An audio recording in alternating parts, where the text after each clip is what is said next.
E aí, pessoal, então a gente vai recomeçar a análise do livro Eichmann em Jerusalém, um relato sobre a banalidade do mal, da Hannah Arendt. Então, na primeira parte a gente fez uma introdução ao livro, na segunda parte a gente conversou um pouco sobre a questão da deliberação racional.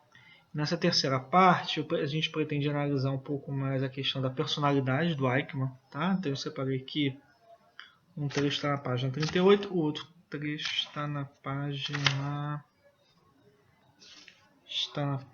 45 e outro página 47. Tá? Vai aparecer aí no vídeo quando eu fizer a edição.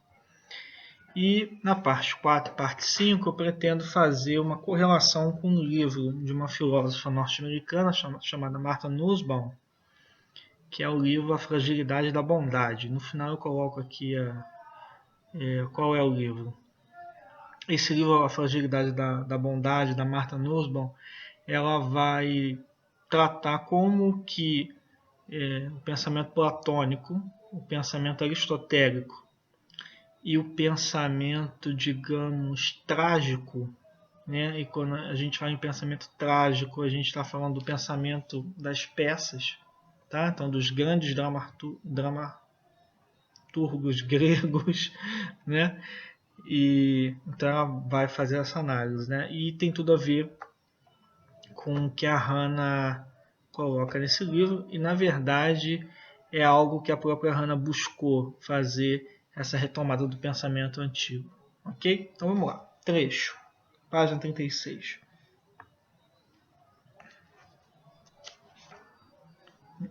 Página 37, desculpa. Então vamos lá. E os juízes não acreditaram nele, porque eram bons demais e talvez também conscientes demais das bases de sua profissão para chegar a admitir que uma pessoa mediana, normal, nem burra, nem doutrinada, nem cínica, pudesse ser inteiramente incapaz de distinguir o certo do errado.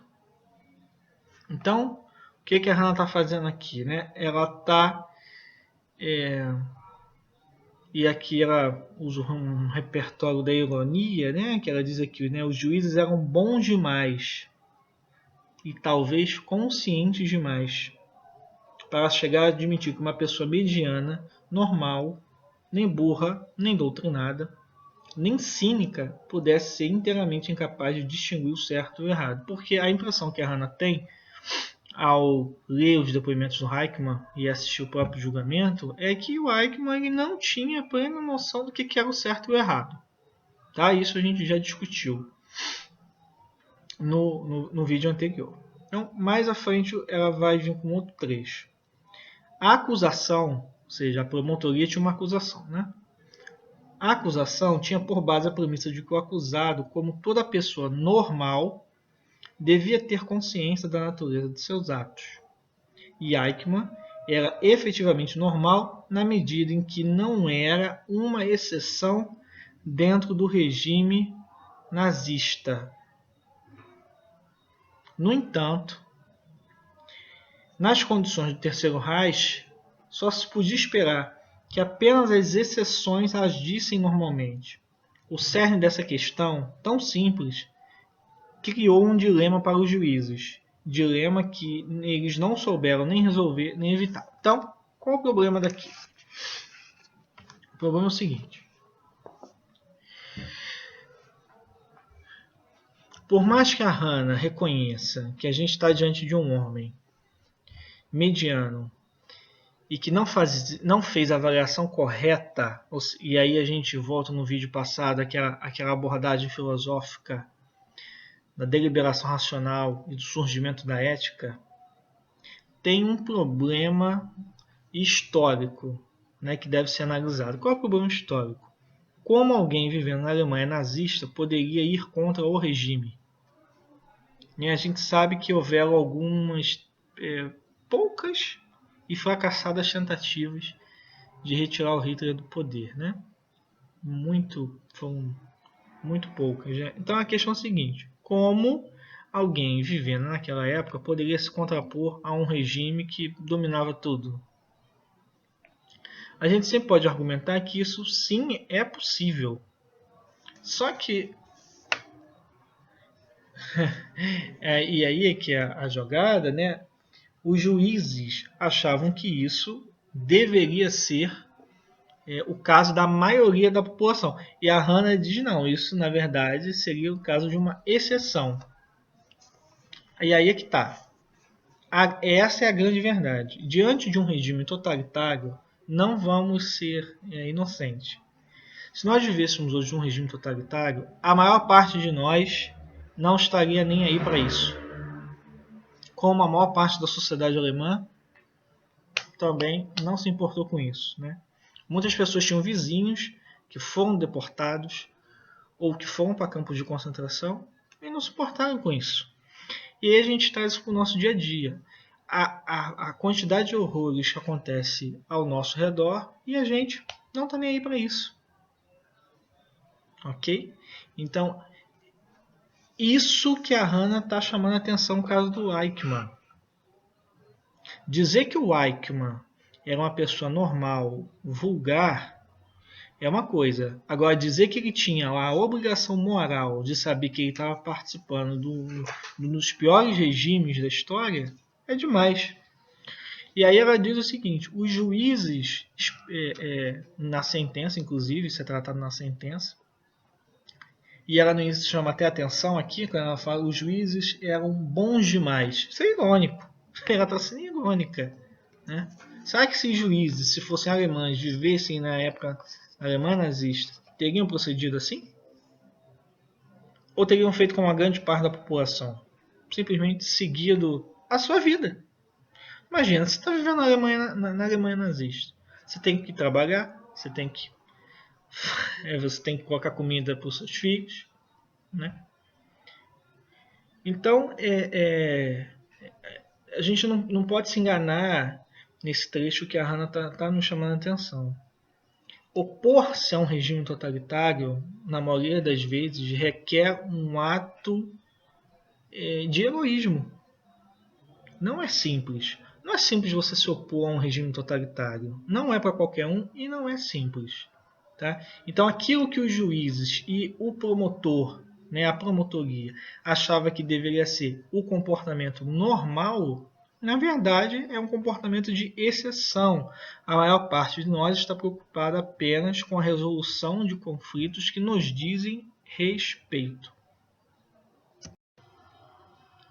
Então, quantos de nós, diante de uma série de coisas ruins que acontecem à nossa volta, a gente se comove e 30 segundos depois a gente segue a nossa vida? É assim que acontece com a grande maioria de nós. Grande maioria de nós. Então o que a Hannah está chamando a atenção é que usar esse argumento que era possível para um cidadão alemão se opor ao regime, dentro de um regime totalitário, é um argumento muito frágil e muito fraco. A gente pode defendê-lo do ponto de vista ético e filosófico, mas do ponto de vista do pragmatismo fica muito difícil. Fica muito difícil, tá? Então, quando ela diz aqui, ó, nas condições do Terceiro Reich, só se podia esperar que apenas as exceções agissem normalmente. O que é isso agir normalmente? É o que a gente debateu no vídeo 2. É a deliberação racional. E essas, nas condições do Terceiro Reich, são as condições de um regime totalitário, ou seja, um regime que oprime. Só que a gente sempre tem que trazer isso para a nossa realidade. Né? Ou seja, a quantidade de coisas que a gente é submetido de informações no nosso dia a dia sobre os horrores que acontecem ao nosso redor, o que a gente faz com isso? De fato, se informa, fica chateado, fica com raiva e a vida segue. E a vida segue. E nós vivemos numa democracia. Agora você imagina se vivendo num regime totalitário, onde você tem aquela impressão que você tem que lutar para sobreviver pelos seus. Porque senão é você que vai. É você que vai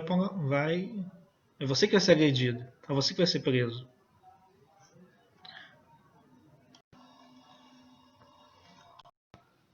Bom, aí aqui na página 45 a gente tem um outro trecho interessante sobre a personalidade do Eichmann. Ela diz assim: evidentemente isso não era tudo. O que Eichmann deixou a dizer ao juiz-presidente durante seu interrogatório foi que ele havia sido um jovem ambicioso que não aguentava mais o emprego de vendedor viajante antes mesmo de a companhia de óleo a vácuo não aguentá-lo mais. De uma vida rotineira, sem significado ou consequência, o vento o tinha soprado para a história, pelo que ele entendia, ou seja, para dentro de um movimento sempre em marcha e na qual alguém como ele, já fracassado aos olhos de sua classe social, de sua família e, portanto, aos seus próprios olhos, também podia começar de novo e ainda construir uma carreira. Fantástico. Aqui a gente vê o papel do ressentimento, já explorado por Nietzsche, né? O papel do ressentimento é quando a gente usa o ressentimento para a gente se reerguer, né? Para a gente reconstruir um novo significado com base no ressentimento. Então, isso é interessante na personalidade do Eichmann. Ele havia fracassado profissionalmente e ele trabalhava num local que ele nem ele achava que era digno dele, muito menos a família dele pela formação que ele teve. Então, ele, para a classe social dele, é uma pessoa fracassada. Então, você surge um movimento político que explora o ressentimento, que a gente não pode esquecer disso. O fascismo, né, e a sua versão alemã, o nazismo, eles são regimes que se caracterizam por explorar ressentimentos. Não é à toa que o que a gente vê hoje no Brasil não é a mesma coisa, certo? Mas esses movimentos de tendência autoritária que a gente vê no Brasil, não é à toa que eles exploram o ressentimento das pessoas, tá?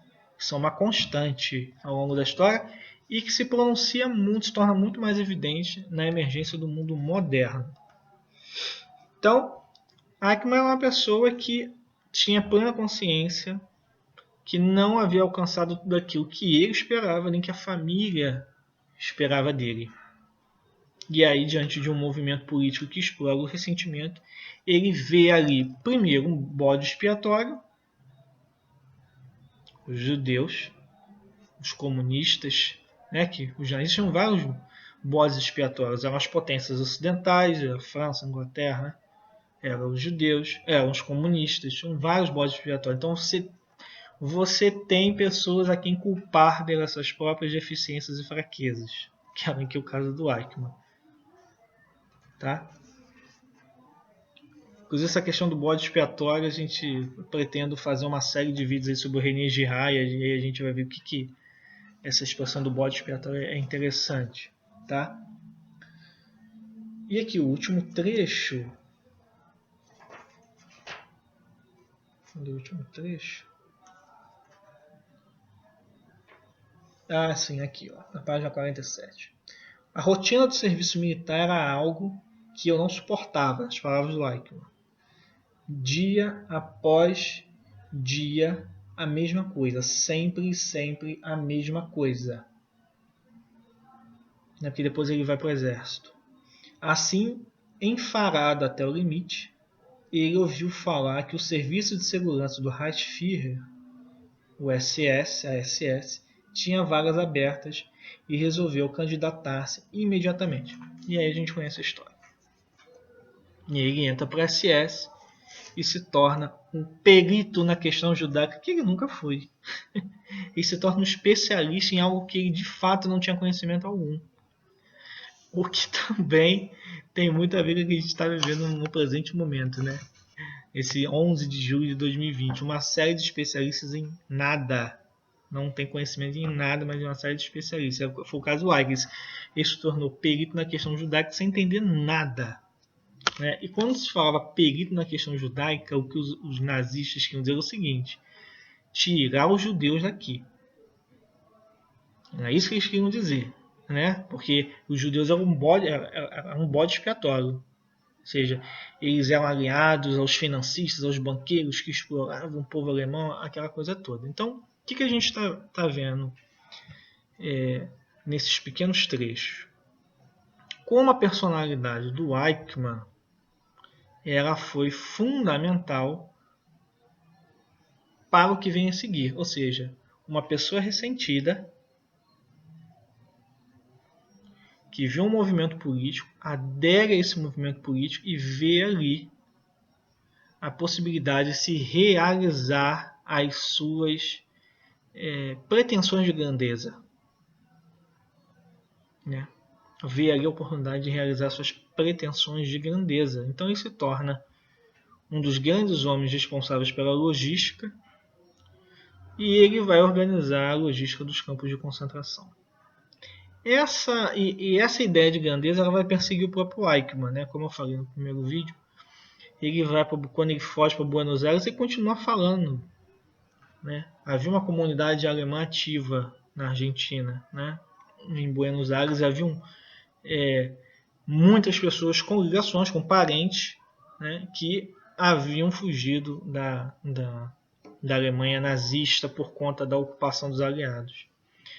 E na verdade ele morreu pela boca. De tanto falar que ele tinha feito isso, fazia e acontecia, ele morreu pela boca. Ele acabou sendo achado pela Mossad. E a outra coisa importante que a gente vê nesse trecho não é tão lógico assim a gente dizer que qualquer pessoa pode se opor dentro de um regime totalitário, quando na verdade a maior parte de nós está preocupado com os problemas cotidianos, com os nossos filhos, com o sustento da nossa casa, com o emprego. Isso a gente está preocupado. E quando você tem uma série de pessoas que estão com esse tipo de preocupação emergencial, mais importante, e tem algumas dessas pessoas que esperavam mais do seu desenvolvimento, que é o caso do Ike, ele esperava mais.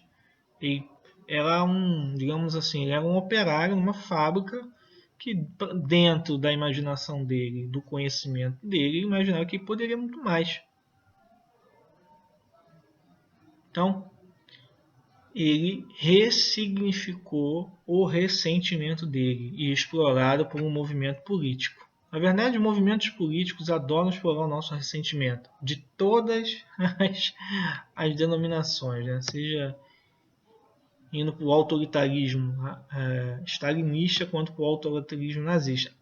Inclusive, o livro Origens do Totalitarismo da Hannah Arendt, ela vai abordar a questão do autoritarismo, do totalitarismo stalinista.